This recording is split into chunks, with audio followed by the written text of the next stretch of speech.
a lot of moments when when some of the short-term things that we've faced on some of these projects that I've worked on have not worked out. I mean, you could think about, I would categorize them all in a similar category. I can think about on the Obama campaign when we lost New Hampshire in the primary to then Senator Clinton, and we all sort of assumed that the whole house of cards was going to come down.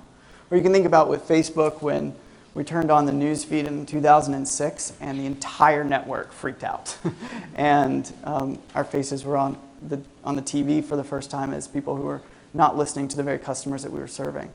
And I feel like in a lot of those moments of challenge, the first inclination, or my first inclination, is to pull back and assume that that whatever we've done has been wrong, or that we have to completely change strategies. But I think listening and observing the situation in hand is incredibly valuable, and taking my time, and I would suggest to other people taking their time in making sure that the strategy that you adopt is the right one is incredibly valuable. I mean, there would be a way, in Facebook's case, the news feed, people didn't like it.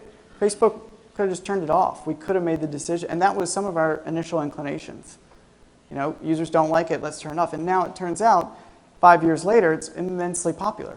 It's listed as one of the most popular features on the network when you ask users to do it.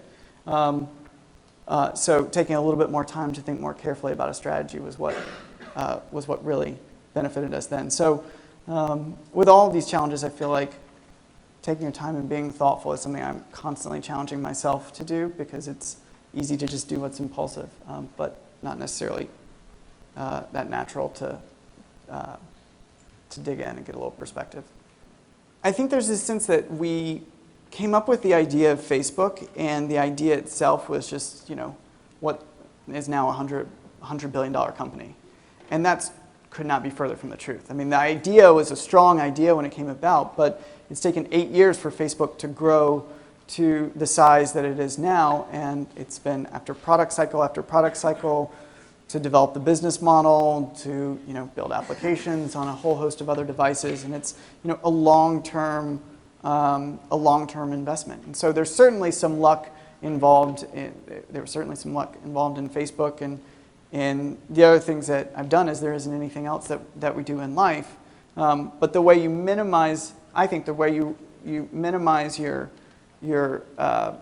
vulnerability to luck, to upside or downside, is to try your hardest to accomplish your goal, whatever that may be, every single day, and over a longer period of time. So it's some combination. It's almost certainly some combination of both.